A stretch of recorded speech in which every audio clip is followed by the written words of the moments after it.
창세기 27장 41절로 28장 9절 말씀을 통해서 복받을 자의 삶의 태도라고 하는 제목으로 같이 말씀을 나누기를 원합니다. 우리 각자에게는요 인생관이 있습니다. 그래서 인생관이 있는데 이런 인생관을 어떻게 갖느냐에 따라서 그 사람의 인생이 바꾸어지게 된다는 것입니다. 우리가 잘 알고 있는 이 그리스의 수학자요 철학자인 이 피타고라스는요 이 세상에서 제일 중요한 일은 일생을 어떻게 살아가는지를 가르쳐 주는 것이다, 이렇게 말했다고 합니다. 사람들이요 위기에 처하게 되면 평상시에 감추어진 생각들에 따라서 판단하게 되었는데 이것을 인생관이라고 표현할 수도 있습니다. 불교 신자들은 모든 것을 팔자 소관으로 이렇게 돌립니다. 무속신앙을 갖고 있는 사람들은요 어떤 일을 볼 때 귀신이 노했기 때문이다, 그래서 귀신을 달라줘야 된다, 그래서 굿판을 버리기도 하고 조상의 묘를 옮겨야 한다, 뭐 이렇게 얘기도 하고요. 조상을 섬기는 사람들, 유교에서 조상신을 섬기는 사람들은요 모든 것을 조상의 은덕으로 여기고 있기 때문에 그렇게 지극정성으로 여러 제사를 많이 이렇게 모시는 것을 볼 수가 있습니다.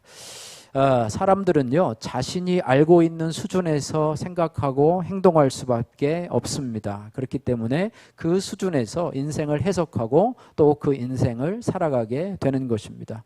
우리 하나님의 사람들은 과연 어떻게 해야 되는가? 여러분이 하나님의 사람임을 믿습니까? 지난주에 말씀에 보면 하나님께서 우리에게 믿음을 선물로 주셨고 또 구원도 하나님의 선물이라 이렇게 말했습니다. 하나님의 사람이라고 하는 것은 하나님께서 우리를 긍휼히 여겨주셔서 만세전에 우리를 택하시고 때가 되면 우리에게 믿음을 주시고 또 구원을 선물로 주셔서 이 땅을 믿음으로 살아가게 하신 자들이라고 볼 수가 있습니다.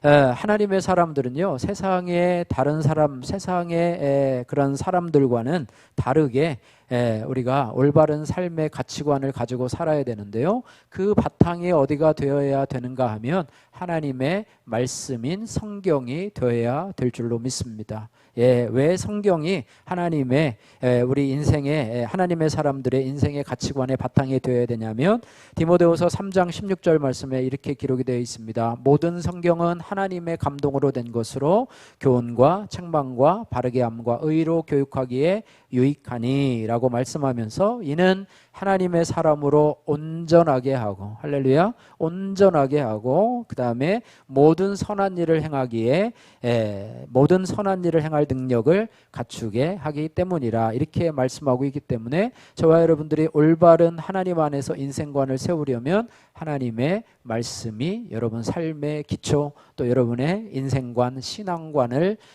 이렇게 장식해야 된다고 생각이 됩니다. 오늘 본문의 주인공은요 이삭의 쌍둥이 아들 에서와 야곱인데요 이들을 통해서 우리가 올바른 인생관, 다시 말하면 복받을 자들의 삶의 태도에 대해서 살펴보시면서 저와 여러분들이 어떠한 지금 가지고 있는 그런 가치관들을 좀 성경에 비추어서 돌아보시고 또 도전을 받기를 주님의 이름으로 축복합니다. 우선은요 이 고난을 대하는 태도에 대해서 우리가 살펴보기를 원하는데요 사람들은요 본능적으로 또 의식적으로 고난이나 혹은 위험들을 이렇게 피하고자 하는 그런 본능을 가지고 있습니다. 어떤 사람들이 고난이여 어서 오라 하면서 환영하고 반기는 사람은 없어요. 특별히 이 위험 요소에 대해서는요 우리가 본능적으로 피하게 되어 있는데 여러분 먼지가 눈으로 갑자기 바람이 불어서 먼지가 눈으로 들어오게 되면 여러분 어떡합니까? 거의 그냥 무의식적으로 여러분의 눈꺼풀을 꽉 박는 경우가 있고 또 여러분 난로에 잘못 하다가 손이 뜨거운 난로에 손을 이렇게 대게 되는 경우는 뭐 뇌에 가서 뭐 이거를 뭐 떼어라 뭐 이렇게 하고 뭐 여러 가지 단계를 거치는 것도 무시하고 그냥 순식간에 거기서부터 여러분의 손이 재빨리 피하는 것을 보게 되는데요. 마찬가지로 우리의 무의식은요 철저히 고난을 피하는 것에 맞춰져 있다고 해도 과언이 아닐 것입니다. 그래서 사람이요 고난을 피하고 고난의 길을 가지 않으려고 하는 것은 당연하다고 볼 수 있습니다. 그래서 모든 사람이 사람이요 고난의 삶을 살기를 원치 아니하고요 꽃길만을 걷기를 원하고, 그죠? 꽃길만을 걷기를 원하고, 정말 형통한 길만을 걷기를 원하고, 그다음에 행복한 길을 걷기를 원하고 있습니다. 그런데 우리 인생이요 그렇게 만만치 않아요. 예수 믿는 사람도 하나님의 사람도 고난의 길을 피할 수가 없고, 또 세상의 많은 사람들도 고난의 길을 피할 수가 없습니다. 어쩌면은요 신앙인으로 산다고 하는 것도 어떻게 보면 고난을 동반하는 그런 삶으로 우리가 들어왔다고 볼 수가 있습니다. 예수님께서도 좁은 길로 들어가라, 좁은 문으로 들어가라 라고 말씀하면서, 넓은 문은 그 길이 넓어서 많은 사람들이 가나 그 길은 결국에는 멸망하는 길이다. 좁은 길로 걸어가라. 그 길은 사람이 없고 좁고 협착해서 어렵지만 그 길이 마침내는 무슨 길이라고요? 생명의 길이다. 이렇게 말씀하면서 좁은 길은 어떻게 보면 고난의 길이고, 또 우리가 가야 할 그런 순종의 길임을 고백하게 됩니다. 그래서 오늘 이 고난을 대하는 태도에 대해서 오늘 야곱과 에서에 대해서 한번 살펴보면서요, 오늘 본문 41절 46절 말씀을 같이 한번 읽어보면서 한번 생각을 해보기를 원합니다. 41절에서 46절 말씀 우리 빨리 한번 읽어보도록 하겠습니다. 그의 아버지가 야곱에게 축복한 그 축복으로 말미암아 에서가 야곱을 미워하여 심중에 이르기를 아버지를 곡할 때가 가까웠은즉 내가 내 아우 야곱을 죽이리라 하셨더니 맏아들 에서의 이 말이 리브가에게 들림에 이에 사람을 보내어 작은 아들 야곱을 불러 그에게 이르되 내 형 에서가 너를 죽여 그 한을 풀려하니 내 아들아 내 말을 따라 일어나 하란으로 가서 내 오라버니 라반에게로 피신하여 내 형의 노가 풀리기까지 몇 날 동안 그와 함께 거주하라. 내 형의 분노가 풀려 내가 자기에게 행한 것을 잊어버리거든 내가 곧 사람을 보내어 너를 거기서 불러오리라. 어찌 하루에 너희 둘을 잃으랴. 리브가가 이삭에게 이르되 내가 햇사람의 딸들로 말미암아 내 삶이 싫어졌거늘 야곱이 만일 이 땅의 딸들 곧 그들과 같은 햇사람의 딸들 중에서 아내를 맞이하면 내 삶이 내게 무슨 재미가 있으랴. 아멘. 오늘 본문의 이 야곱과 이 에서를 보면은요, 이 신앙 인격상 매우 미숙한 모습들을 우리가 발견하게 됩니다. 장자의 축복을 받지 못한 이 에서는요, 자신을 속이고 장자의 축복을 뺏은 동생 야곱에게 야곱을 미워하고요, 복수를 생각을 하게 되고요. 또 야곱도 자신을 죽이려고 계획하는 형의 의도를 알아차리고 어머니 리브가와 더불어서 이 하란으로 외삼촌 라반의 집, 또 리브가의 오라버니 라반의 집으로 도망치려고 계획을 꾸미고 있는 것들을 보게 됩니다. 야곱과 에서가 별 차이가 없는 것처럼 보입니다. 고난을 대하는 차이가 겉으로 보기에는 별로 차이가 보이지 않는 것처럼 생각이 되는데요. 그러나 자세히 우리가 들여다보면은 이들이 삶에 닥친 어려운 환경, 즉 고난을 대하는 태도가 다름을 볼 수가 있습니다. 에서는요, 육신적으로 엄연한 이삭의 장자임에도 불구하고요, 동생 야곱에게 장자의 축복을 빼앗겨 버립니다. 반면에 야곱은요, 형 에서의 장자권의 축복을 야비하게 속임수로 빼앗아 버리게 됩니다. 이 사실을 안 에서는요, 미움과 억울함으로 가득해서 이제 아버지 이삭이 나이가 많이 들었고 이제는 죽을 날이 가까웠으니까 죽을 날이 다가오면 이제는 동생 야곱을 죽여버리겠다, 이렇게 생각을 하고 있습니다. 가만히 보면은요, 에서는 자신에게 다가온 이 장자권의 축복을 빼앗긴 이 사건, 고난이라고 하긴 그렇죠. 어쨌든 억울한 사건이고요. 어떻게 보면 참 분통이 터지는 그런 사건인데요.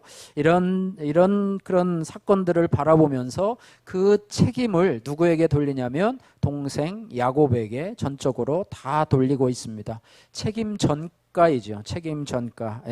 이죠. 마치 에덴 동산에서 아담이요, 누가 이 일을 행하였느냐, 누가 이 선악의 열매를 떼먹었느냐라고 할 때 내게 주신 저 여인이 내게 따먹으라고 해서 따먹었습니다.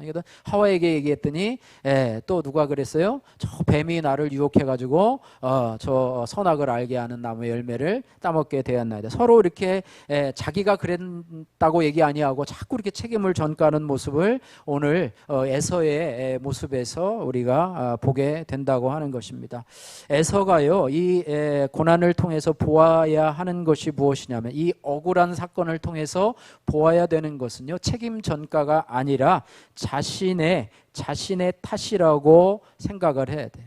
자신이 배고파서 돌아왔는데 이 장자권을 팥 한 그릇에 사버렸다라고 하는, 거기에 자신의 책임을 돌려야 된다라고 하는 것입니다. 우리가 뭐 일상에서도 뭐 카톨릭에서도 뭐 내 탓이요라고 하는 그런 단어가 있는 것처럼요. 물론 뭐 그렇게 할 수는 없지만 어쨌든 내 책임입니다. 내 잘못입니다라고 보아야지만이 우리가 온전히 이 억울한 사건, 또 우리 삶에서 꼬여지는 사건을 볼 때 그것을 잘 극복하고 넘어갈 수 있는데요. 환경 탓하고 또 저 사람만 아니었으면 하고 그 사람에 대해서 원망하고 불평하고 이렇게 한다고 한다면 그 고난이요, 우리에게 유익이 되지 못할 뿐더러 그 고난을 통해서 우리가 성장하지 못한다고 하는 것입니다. 그래서 장자권의 축복을 빼앗긴 것은 내가 장자권을 소중히 여기지 못했기 때문이라 하고 자신을 돌아보아야 했었습니다. 그러나 에서는 자신의 잘못은 보지 못하고요, 빼앗아간 야곱만을 증오하고 그를 죽이려고 하는 그런 생각을 하고 있죠.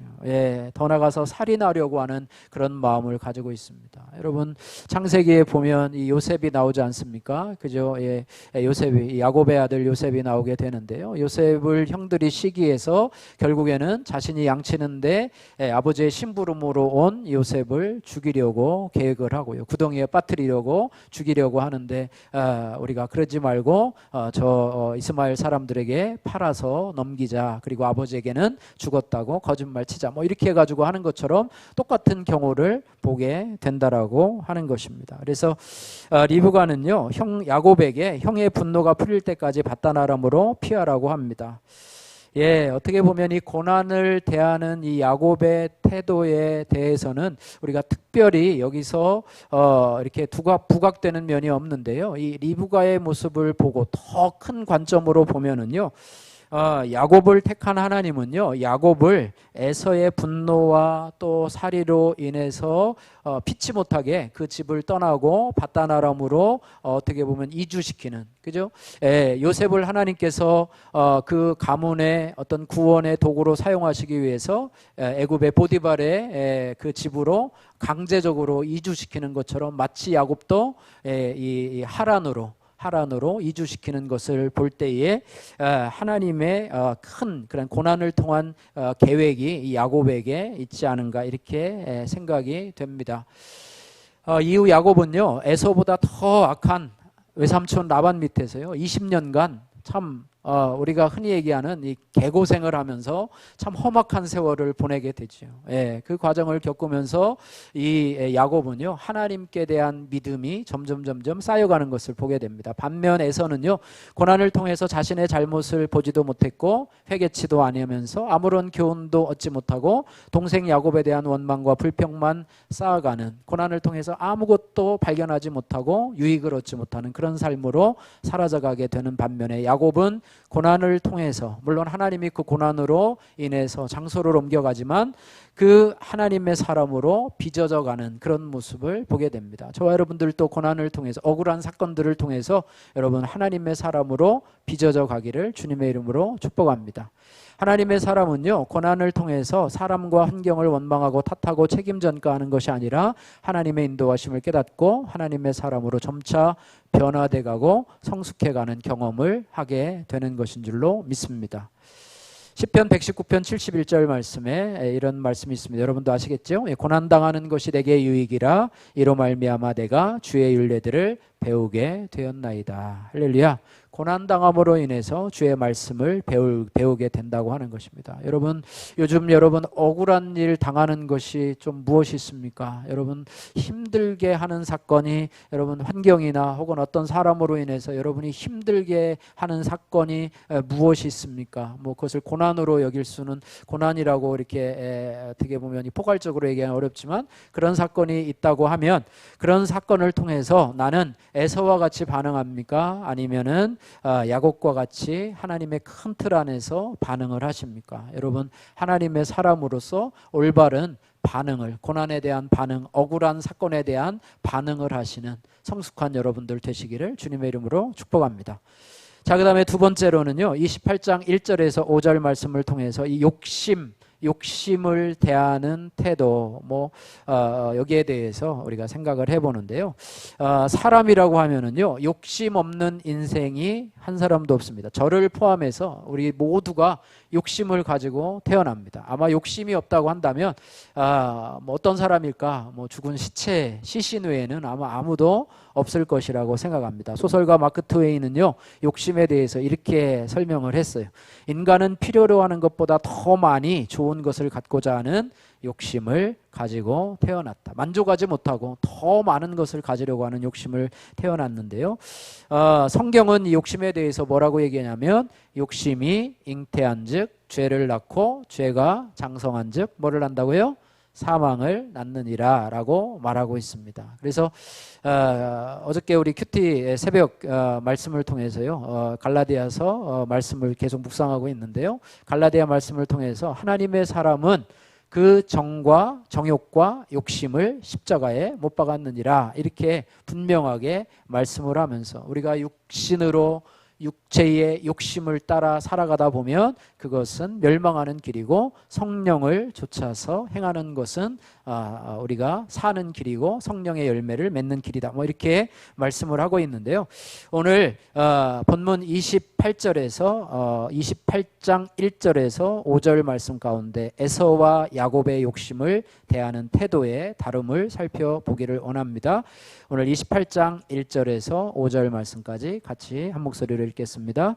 이삭이 야곱을 불러 그에게 축복하고 또 당부하여 이르되, 너는 가나안 사람의 딸들 중에서 아내를 맞이하지 말고 일어나 밧단 아람으로 가서 내 외조부 부두엘의 집에 이르러 거기서 내 외삼촌 라반의 딸 중에서 아내를 맞이하라. 전능하신 하나님이 내게 복을 주어 내게 생육하고 번성하게 하여 내가 여러 족속을 이루게 하시고 아브라함에게 허락하신 복을 내게 주시되 너와 함께 내 자손에게도 주사 하나님이 아브라함에게 주신 땅 곧 내가 거류하는 땅을 내가 차지하게 하시기를 원하노라. 이에 이삭이 야곱을 보내매 그가 밧단 아람으로 가서 라반에게 이르렀으니 라반은 아람 사람 부두엘의 아들이요 야곱과 에서의 어머니 리브가의 오라비더라. 아멘. 예, 먼저 이삭과 리브가는요, 이 곤궁에 처한 이 야곱을 밧단 아람으로 도망하게 이렇게 주선을 해주면서 외삼촌 라반의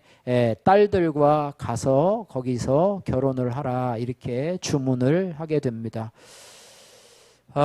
왜 이렇게 이야기를 했냐 하면, 하나님께서요, 이 아브라함에게 이제 아버지 아브라함에게 약속하신 영적 후사의 복을 야곱이 믿음의 결혼을 함으로써 받을 수 있다고 그렇게 생각했기 때문이라고 하는 것입니다. 그리고 이삭은요, 이 야곱을 축복하는 모습을 보게 됩니다. 참 에서의 미움과 또 에서의 살기 등등한 모습으로 인해서 쫓겨나는데요, 이 야곱에게요, 그냥 가서 몸조리 잘하고 있어라, 가서 피신해 있다가 이제 형 에서의 이런 살기가 좀 잠잠해지면 내가 부를 테니까 가서 어쨌든 얼마 동안이라도 있어라 이렇게 하며 보낼 텐데요, 이 이삭은요, 그에게 마치 하나님이 그에게 축복하듯이 축복의 메시지를 전하고, 오늘날로 얘기하면 안수기도 하고 이렇게 하는 모습을 보게 됨을 볼 수가 있습니다. 3절 4절 말씀해 보니까요, 이렇게 기도합니다. 전능하신 하나님이 내게 복을 주시어 내가 생육하고 번성하게 하여 내가 여러 족속을 이루게 하시고 아브라함에게 허락하신 복을 내게 주시되 너와 함께 내 자손에게도 주사 하나님이 아브라함에게 주신 땅 곧 내가 거류하는 땅을 내가 차지하게 하시기를 원하노라. 야곱이 이 말을 잘 알아들었는지 알아듣지 못했는지는 모르겠지만은 어쨌든 그 기도에 대해서 아마 아멘을 했을 거예요. 그러면서 가는 도중에 베델에서 밤에 자는 도중에 하나님을 체험하게 되고 또 그곳에서 하나님의 축복을 받게 된다라고 하는 것입니다. 그래서 어떻게 보면 이 야곱이 이 욕심을 가지고 태어났어요. 욕심을 가지고 처음에 태어날 때도 쌍둥이잖아요. 형보다 먼저 나오려고 막 발뒤꿈치를 붙잡고 뭐 이렇게 하고 이렇게 하면서 태어났고 또 형 에서의 이 장자권의 축복을 빼앗으려고 팥죽을 준비해놨다가 이때가 기회다 해가지고 이렇게 팥죽 한 그릇으로 장자권을 빼앗고 결국에는 또 속임수로 인해서 형 에서처럼 막 털 있는 사람으로 꾸미고 또 어머니 리브가와 더불어서 이렇게 해가지고 결국에는 장자의 축복을 빼앗았는데 결국에는요 이 야곱의 이런 인간적인 욕심이 이제는 어떻게 보면 그 부모가 그를 영적인 후사로 생각을 했고요. 물론 하나님의 말씀에 근거했지만은요. 이 야곱도요. 처음에는 그것에 대해서 공감했는지는 모르지만은 이 밧다라람에서 20년 동안의 시간을 거치고 또 나오면서 이 어딥니까?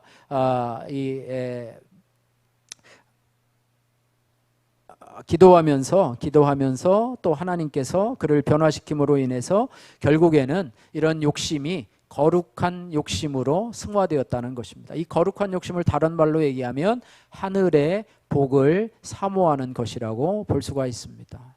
하늘의 복을 사모하는 자로. 여러분 욕심은 우리 안에 누구나 다 있습니다. 그러나 여러분이 땅의 것, 썩어질 것을 위한 욕심으로 가득 채우지 마시고 그 욕심이 잉태한즉 죄를 낳고 죄가 장성한즉 사망을 낳는 그런 욕심으로 여러분들 살아가지 마시고 거룩한 욕심, 하나님 나라의 복을 사모하는 욕심으로 살아가시기를 주님의 이름으로 축복합니다. 그래서 천국은 침노하는 자의 것이다. 마태복음 11장 12절 말씀에 침노하다라는 것은요 빼앗는다고 볼 수가 있어요. 마치 이 야곱이 에서보다 먼저 나가려고 막 다투는 것처럼 우리 수련회 가면 우리 아이들 뭐 벽에 싸움하는 거 있잖아요. 벽에를 놓고 막 서로 싸우면서 다투고 하는데 하나님의 복도 이렇게 쟁취하려고 하고 이렇게 하는 자에게 하나님이 주신다라고 하는 것을 볼 때에 그냥 가만히 이렇게 널브러져 있으면 하나님이 옛다 복이라 이렇게 주는 것이 아니라 어떻게 보면 우리가 이 땅에 복을 쟁취하기 위해서 막 아침부터 저녁까지 열심히 하는 것처럼 천국의 복도 우리가 쟁취하기 위해서 열심으로 살아가라. 침노하는 자의 것이다라고 말씀하신 하나님의 의도가 바로 여기에 있다라고 하는 것입니다. 그래서 하나님의 사람은요 이 땅의 욕심을 추구하는 것이 아니라 하나님 나라에 대한 거룩한 욕심을 가지고 추구하는 자라라고 하는 것입니다. 이 땅에서 사람의 인정과 칭찬, 썩어져 없어질 것에 연연해하고 그것 때문에 내가 부자유하고 사람의 눈치를 늘 보는 그런 사람이 아니라요 우리가 하나님 앞에 나중에 최종에 잘했다 착하고 충성된 종아 하나님 앞에서 우리가 인정과 칭찬과 상급을 구하면서 사람에게서 자유로움으로 살아가는 사람이 바로 하나님의 사람이라고 하는 것입니다. 여러분 어떠한 욕심으로 살아가고 있고 여러분의 욕심이 땅의 욕심입니까? 아니면 하늘의 욕심입니까? 땅의 욕심으로만 살아가고 있다면 하나님 앞에 여러분 기도하셔서 저희도 하나님의 욕심, 하늘의 욕심을 좀 가질 수 있는 자가 되도록 하나님 저를 변화시켜 주옵소서. 작은 것이라도 여러분 하나님을 향한 그런 욕심을 가지면서 살아가시기를 주님의 이름으로 축복합니다. 어떤 분은 그런 얘기를 하더라고요. 내가 우리 교회에서 11조를 제일 많이 하는 사람으로 좀 되면은 좋겠다. 전에 김인중 목사님이 여기 예산에 세미나 오셔서 막 그런 자랑을 하시더라고요. 자기는 1,000만 원 11조 하는 성도들을 위해서 기도를 하고 있는데 뭐 처음에는 한 명도 없었는데 그 은퇴할 당시에 오셨거든요. 그래도 지금 은퇴하고 이제 후임 목사님 오셨지만 뭐 15명이 1,000만 원 이상 11조를 하신대요. 그래가지고 자랑스럽게 얘기를 하시더만 되게 많이 부러웠는데 어쨌든 내가 하나님이 우리 사업에 복을 주시고 또 은혜를 주셔서 내가 하나님 앞에 많은 물질을 드릴 수 있는 것 또 나에게 주어진 그런 재능을 가지고 하나님 세상에서 섞이는 것이 아니라 하나님 나라를 위해서 내가 귀하게 사용할 수 있다면 그것도 바로 하나님의 주신 복을 우리가 사모하고 추구하는 것이라고 생각이 됩니다. 여러분 세상의 욕심에서 여러분 하나님의 거룩한 욕심으로 승화되는 야곱과 같은 그런 은혜가 있기를 주님의 이름으로 축복합니다. 세 번째로는요, 이 말씀을 대하는 태도에 대해서 오늘 이 에서와 야곱에 대해서 오늘 살펴볼 텐데요. 6절에서 9절 말씀, 6절에서 28장 6절에서 9절 말씀 같이 한번 읽어보겠습니다. 에서가 본즉 이삭이 야곱에게 축복하고 그를 밧단아람으로 보내어 거기서 아내를 맞이하게 하였고 또 그에게 축복하고 명하기를 너는 가나안 사람의 딸들 중에서 아내를 맞이하지 말라 하였고 또 야곱이 부모의 명을 따라 밧단아람으로 갔으며 에서가 또 본즉 가나안 사람의 딸들이 그의 아버지 이삭을 기쁘게 하지 못하는지라. 이에 에서가 이스마엘에게 가서 그 본처들 외에 아브라함의 아들 이스마엘의 딸 느바요스의 누이인 말랏을 아내로 맞이하였더라. 아멘. 예. 말씀을 대하는 태도에 대한 이 야곱과 에서의 부분인데요. 여러분, 가장 위험한 신앙이 뭐냐면 덮어놓고 믿는 신앙입니다. 하나님의 말씀을 덮어놓고 믿는 신앙, 뭐를 믿는지 모르겠죠. 덮어놓고 뭘 믿는지 모르겠지만 어쨌든 말씀하고 상관없이 그냥 교회 와서 그냥 예배만 드리는 것이에요. 그래서 말씀을 근거로 하지 않는 신앙은요, 상당히 위험합니다. 예, 위험합니다. 그래서 성경은 우리가 우리의 삶의 기초로 삼아야 될 가장 귀한 말씀이고, 여러분이 신앙생활을 온전히 잘하려면 하나님의 말씀을 대하는 태도가 기본부터 잘 갖추어져야 되리라고 생각이 됩니다. 그래서 우리가요 매일매일 이렇게 큐티를 하게 되는데요. 저도 청년 때부터 이 매일 성경 그 성서의 유니온에서 그때 하시던 목사님이 이제 협동 목사님으로 오셔서 지금은 이제 은퇴를 하셨는데 큐티를 이렇게 잘 가르쳐 주셨어요. 그래서 청년 때부터 이제 매일 성경을 하고 또 교육자 시절에도 이렇게 하고 하다가 저희가 이제 작년 6월 작년 10월인가요? 그때부터 이제 큐티인으로 우리들 교회 김영재 목사님 하는 큐티인으로 이제 큐티 교재를 바꿔서 큐티를 하고 있는데요. 어쨌든 하나님의 말씀을 여러분들이요 읽고 또 여러분이 묵상하고 또 여러분이 공부를 하고 하는 이유는 뭐냐면 거기에서 하나님을 알고 또 우리 자신을 알고 또 그로 인해서 하나님의 말씀을 믿고 순종하기 위함이라고 하는 거예요. 그래서 큐티를 여러분이 말씀을 읽고요. 여러분들 말씀을 또 꾸준히 이렇게 읽으신 분들이 있고 또 어떤 성도님들은 또 성경을 필사를 하시는 분들도 있고요. 또 어디서 또 말씀을 이렇게 유튜브에서 들으시는 분들도 있고 신앙 서적을 읽으시는 분들도 있고 여러 가지 성경 공부를 또 이렇게 하시는 분들도 있는데요. 그것을 하는 목적이 뭐냐면 우리 안에 지식을 많이 쌓아놓는 것도 중요해요. 물론 성경 공부를 통해서 많이 읽음을 통해서 지식을 쌓아가는 것도 중요하지만 그 말씀을 나에게 적용해서 그 말씀을 순종해서 우리의 삶에 열매를 맺게 하려는 것이 참으로 중요하다고 하는 것입니다. 그래서 우리들 교회 김영재 목사님의 이제 큐티를 이렇게 발행하시는데요. 그분이 이런 말씀을 하셨어요. 큐티의 꽃이 적용이라 이렇게 말을 하는데요. 그 말은 여러분 많이 들어보셨을 것이에요. 그래서 큐티의 꽃은 적용이다라고 하니, 그러니까 여러분이 말씀을 읽고 또 말씀을 배우고 하는 그것에서 결론적으로는 어디로 가야 되냐면 적용으로 가야 돼요. 적용이 없이요. 여러분이 말씀을 듣고 나서 그렇지 하고 그냥 가버리면요, 여러분 삶의 인격에 전혀 도움이 되질 않습니다. 전혀 도움이 되지 않고 삶의 변화가 일어나질 않아요. 그래서 또 어떻게 말씀하셨냐면요, 큐티는 단순히 시간을 내서 말씀을 읽고 기도하는 것이 아닙니다. 아침에 묵상한 말씀을 그날 하루 생활 속에 실천해야 되는데 만일 실천하지 않는다면 아무런 변화나 열매도 나타날 수가 없습니다. 큐티는 하나님의 자녀인 내가 하나님의 뜻대로 하루를 살고자 하는 결단이요 하나님과의 약속입니다. 이렇게 말씀을 하고 있습니다.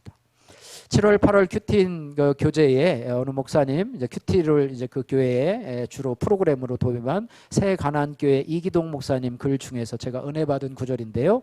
성도는 주님이 오늘 주시는 말씀으로 살아가는 하루살이라고 생각이 됩니다.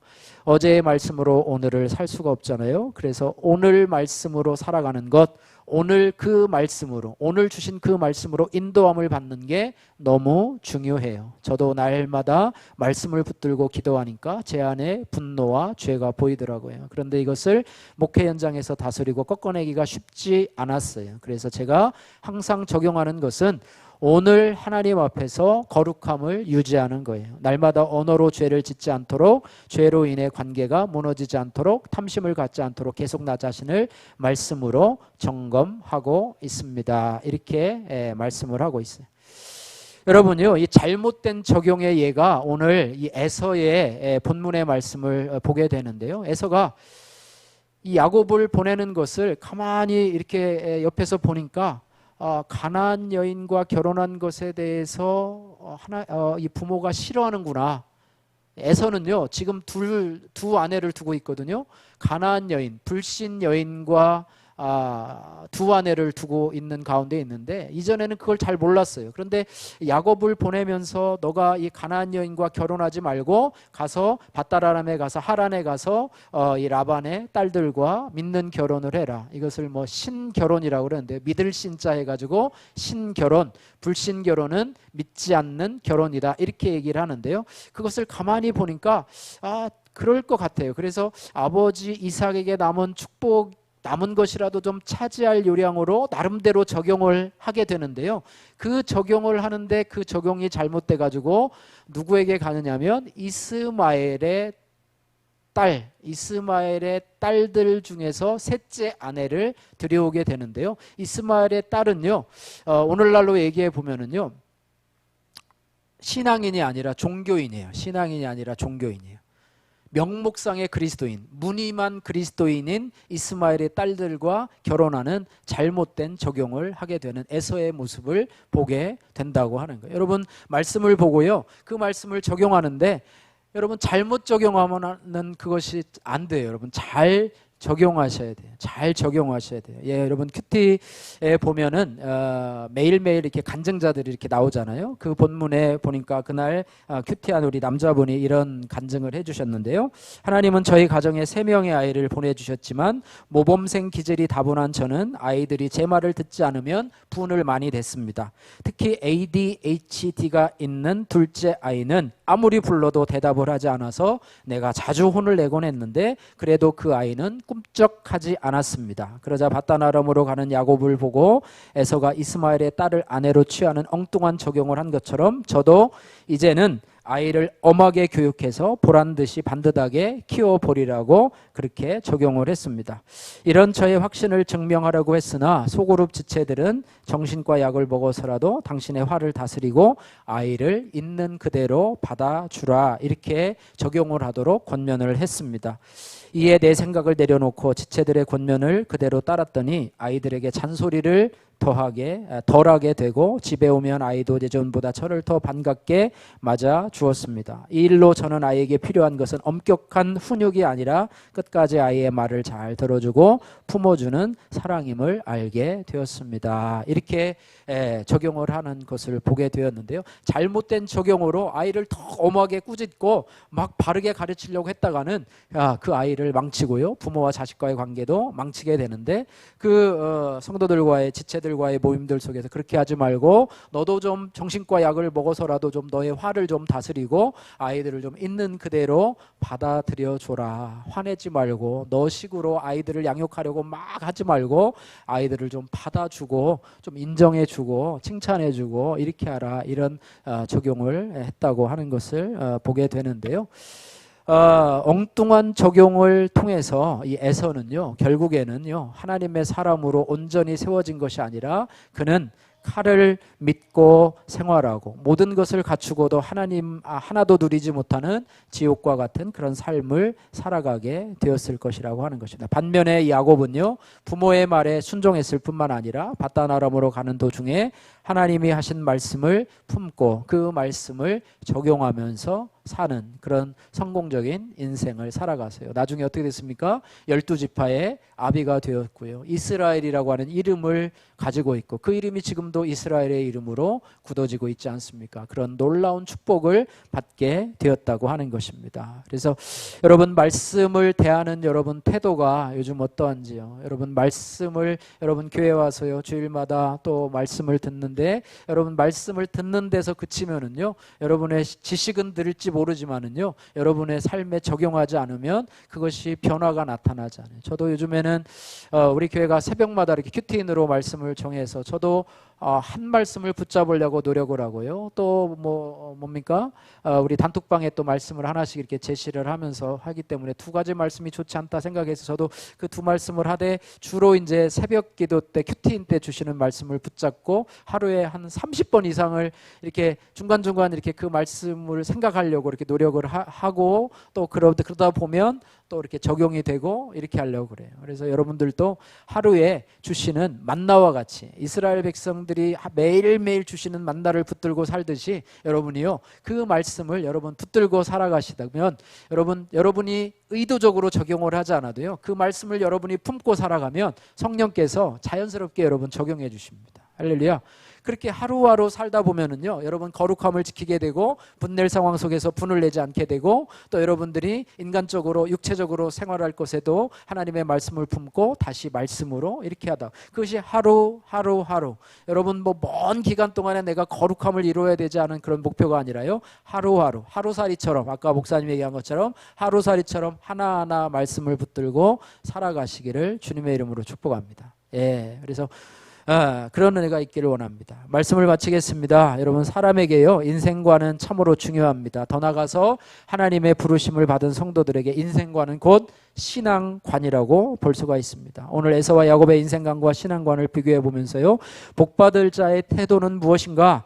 고난이 올 때, 억울한 일을 당할 때, 뜻밖의 사고를 당할 때 남을 탓하거나 원망하지 말고 하나님 주실 복을 바라보며 말씀으로 올바로 적용하며 하나님 앞에 회개하는 것, 이것이 바로 복받을 자의 올바른 삶의 태도임을 보게 됩니다. 하나님은 우리로 예수님을 보내주시면서 우리로 이 땅에서 복받을 자로 살기를 원하십니다. 땅의 복이 아니고 하늘의 복을 받을 자로 저희들을 살기를 원하십니다. 우리에게 주시는 그런 억울한 사건들이나 또 뜻밖의 사고를 통해서 남을 탓하고 투덜대는 것이 아니라 오히려 자신의 허물과 죄를 보며 여러분 고난을 통해서 배우고 자라나기를 주님의 이름으로 축복합니다. 또 말씀에 대한 올바른 적용을 통해서 우리가 여러 가지 가치관과 우리의 태도가 하늘 시민에 합당한 자로 변화되기를 주님의 이름으로 축복합니다. 여러분은 어떤 고난을 통과하고 있습니까? 여러분 당한 고난을 대하는 여러분의 태도는 어떠합니까? 주님이 원하시는 방향으로 가시기를 원하고요. 여러분이 추구하는 삶의 목표가 여러분의 욕심과 땅에서 잘 되고자 함을 가지고 있습니까? 여러분 그 욕심이 승화되어서 거룩한 욕심으로 하나님 나라의 복을 사모하는 그런 모습으로 여러분 변화되기를 주님의 이름으로 축복합니다.